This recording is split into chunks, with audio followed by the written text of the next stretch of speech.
नमस्कार, मार्केट की महारथी में आपका स्वागत है। टैरिफ को लेकर ट्रंप के नए नए बयानों से चीन और अमेरिका के बीच तनातनी तो बढ़ रही है। ऐसे में क्या भारत के लिए मौके हैं? अर्निंग सीजन की शुरुआत ठीक ठाक हुई है।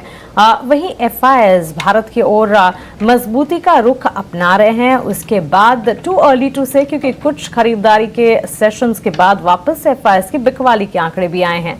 ऐसे मार्केट सिनेरियोज में निवेशक कहां रखे फोकस, कहां है मौके, इन तमाम बातों पर विस्तार से बातचीत करने के लिए हमारे इस खास सेगमेंट मार्केट की महारथी में दिवाली स्पेशल सेगमेंट में चर्चा के लिए आज हमारे साथ जुड़ गए हैं आस्क हेज सॉल्यूशंस के सीईओ वैभव सांघवी। वैभव, बहुत स्वागत है आपका ईटी नाउ स्वदेश पर। Mansi Dave this side, thank you so much for giving your time to ET Now Swadesh. सबसे पहले तो फेस्टिवल ग्रीटिंग्स टू यू। भारतीय बाजार इस वक्त अगर हम देखें काफी इंटरेस्टिंग जंक्चर पर खड़े हैं। अर्निंग सीजन है, अच्छी शुरुआत हुई है आईटी मेजर्स के साथ शुरुआत, and on the face of it ठीक ठाक नजर आ रहे हैं।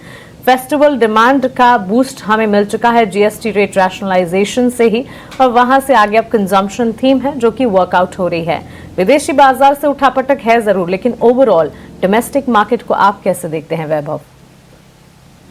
नो, एब्सोल्युटली राइट मानते। और फर्स्ट ऑफ ऑल सभी श्रोताओं और निवेशकों को और आप सभी को festival greetings.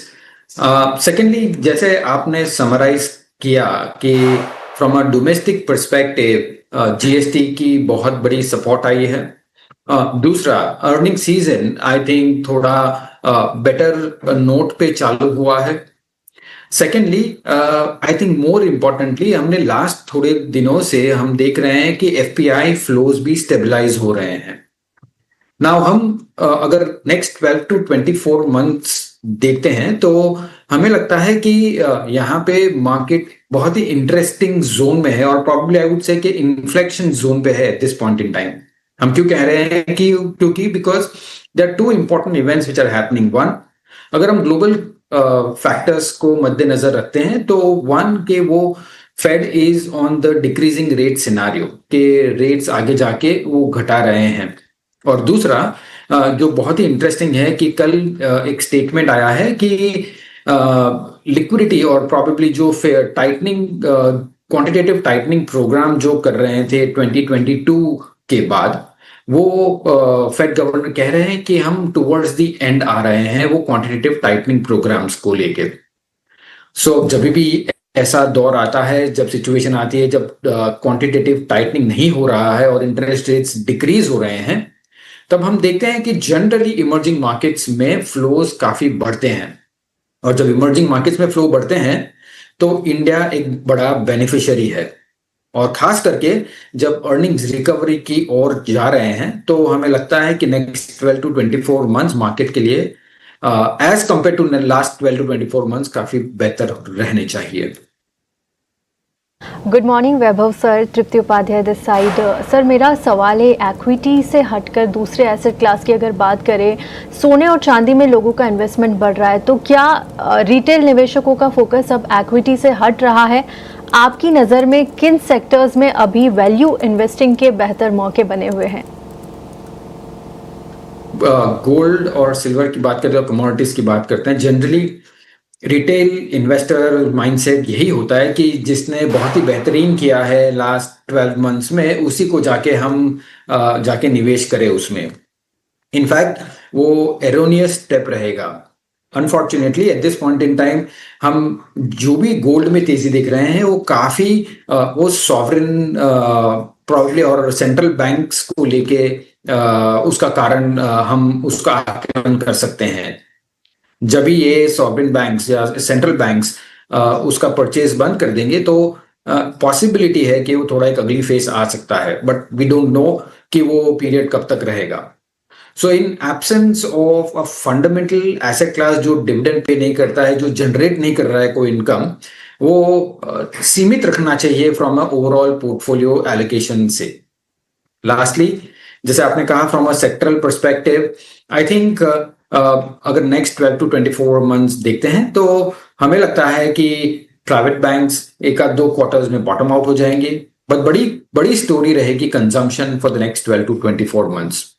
So portfolios skewed towards consumption, to some extent private banks going forward, और काफी बेहतरीन स्ट्रक्चरल थीम्स भी है including your defence and reforms related, जो यहाँ से अच्छे रिटर्न्स दे सकते हैं। एब्सोल्युटली, स्ट्रैटेजिकली मार्केट को इस वक्त हमें देखना होगा और रणनीति भी टैक्टफुली बनानी होगी, लेकिन आने वाले 12 से 24 महीनों के लिए थीम्स ढेर सारे हैं जो कि वर्कआउट करते हुए दिखेंगे। जब सेक्टर स्पेसिफिक मार्केट होने वाला है वैभव, तो फिर कौन से प्रेफर्ड सेक्टर्स हैं आपके फोकस रेडार पर, और हमारे माध्यम से आपको सुन रहे हैं मार्केट पार्टिसिपेंट्स के लिए एक एडवाइस, पीस ऑफ एडवाइस भी अगर आपकी तरफ से, बिकॉज इस वक्त जो कंफ्यूजन जहन में मार्केट पार्टिसिपेंट्स और व्यूअर्स के चलता है वो है कि लार्जर प्लेयर्स के साथ रहें या छोटी मजॉली कंपनी के साथ जाएं, मिड कैप स्मॉल कैप पर कितना भरोसा करना है। एंड येट अगेन हम देख रहे हैं आईपीओ मार्केट में भी इतना ज्यादा रिस्पॉन्स, इतना ज्यादा एक्शन इन दिनों नजर आ रहा है। नहीं, एकदम सही बात कही आपने, बिकॉज अगर हम देखें तो longer term market movements strictly follow करती है earnings story generally. Of course in between थोड़ा यूफोरिया हो सकता है और या थोड़ा डिसअपॉइंटमेंट हो सकता है, but overall longer term perspective से you will generally follow the earnings. Now अब हम लास्ट 12 to 24 मंथ्स देखें तो हमने देखा है कि specially in the last 12 months earnings काफी सबड्यूड हुई है और उनकी ग्रोथ रेट्स घटे हैं। Of course there were many reasons behind it, but as we see from now onwards हमें लगता है या 1 या 2 क्वार्टर के बाद आई थिंक अर्निंग्स की काफी अच्छी रिकवरी आ सकती है। और उसका कारण, महत्व का कारण यही है कि जिस हिसाब से गवर्नमेंट का सपोर्ट रहा है कंजम्पशन एज ए सेक्टर पे, जहां पे इनकम टैक्स रिड्यूस किए हैं, डिस्पोजेबल इनकम बढ़ाई हैं और जीएसटी कट्स किए हैं, I think all in all government is very focused with respect to all the arms including your central bank, जो कंजम्पशन एज ए सेक्टर को बूस्ट करने के तत्पर है।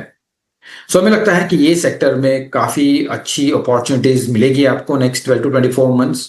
अगर हम साइकिल देखते हैं तो it starts with consumer discretionary and over a gradual period of time moves to consumer staples, but discretionary से चालू होकर हमें लगता है कि ये एक सेगमेंट है जो अच्छा रिटर्न दे पाएगी गोइंग फॉरवर्ड। लास्टली, जैसे मैंने कहा था, प्राइवेट बैंक्स 1-2 क्वार्टर में बॉटम आउट हो जाएंगे और ये वहां से हमें ठीक लगता है। और इन स्पेशली जब एफपीआई फ्लो हम देखेंगे अगर पॉजिटिव हो रहा है तो लार्ज कैप में सबसे पहला फ्लो आएगा और वहीं सबसे पहला रिटर्न बनेगा और वहां थोड़े वैल्यूएशंस भी करेक्ट हो चुके हैं। सो वो सेगमेंट हमें ज्यादा अच्छे लगते हैं। बिल्कुल, सेक्टर वाइज हम बात कर रहे हैं तो आईटी सेक्टर से मेरा सवाल है कि जिस तरह से अर्निंग्स आ रही है, टीसीएस, क्यूईटेक, महिंद्रा आज आने वाला है, एचसीएल टेक, क्या आप मानते हैं कि इस समय निवेशकों को बड़े कैप वाले आईटी स्टॉक्स में लॉन्ग टर्म के लिए पैसा लगाना चाहिए या फिर 2 से 3 क्वार्टर्स के लिए वेट एंड वॉच की स्ट्रैटेजी रखें, खासकर जब तब ग्लोबल अनसर्टेनिटीज बनी हुई है? हमारा रिकमेंडेशन तो श्योरली यही है कि 2 से 3 क्वार्टर की राह देखे। I think let the overall business model kind of stabilise.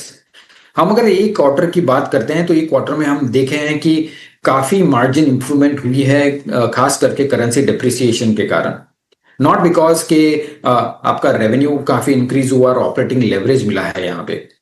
सो हमारे लिए आई थिंक रेवेन्यू एक काफी बड़ा फोकस रहेगा और जिस हिसाब से artificial intelligence I think artificial intelligence का बढ़ावा हो रहा है और eight this point in time अगर हम देखें तो 35 से 40% कोड जो आईटी में लिखे जाते हैं वो आई थिंक एआई ड्रिवन है।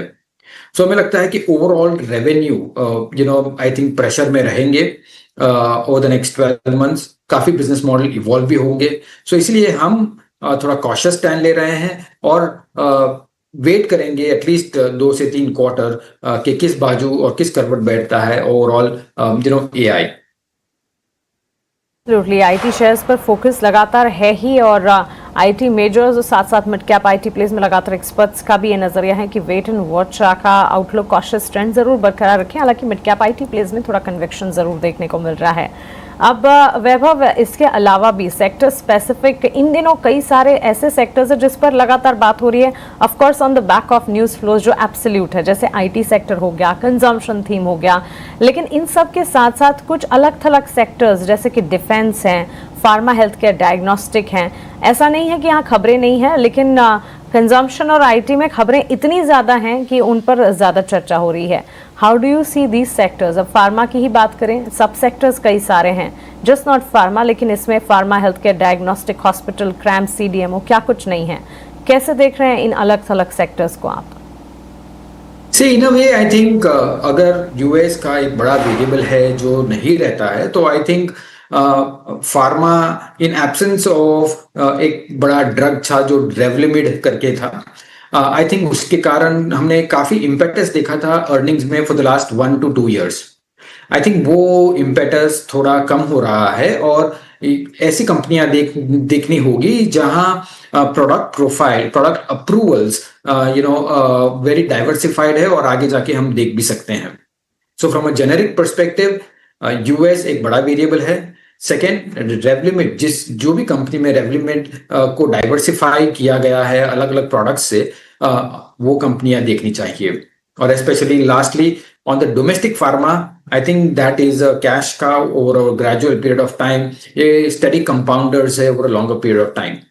And diagnostics as a sector, ये continued focus में रहेगा, including your healthcare, जहाँ it is a pure operational efficiency game।